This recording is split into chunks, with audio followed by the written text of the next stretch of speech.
Yan, next po ilagay natin siya ng ating ginisa mix seasoning flavor.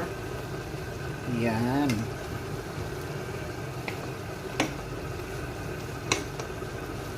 Ang yummy ng ating tokwa na may halong togi. Togi ba? Togi? Ano ba yung tawag dyan? Basta ganun.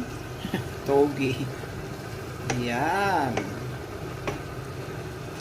Almost done na siya, guys. Ang ating lutong tokwa na may halong togi.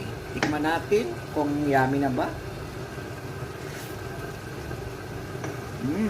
May yummy na.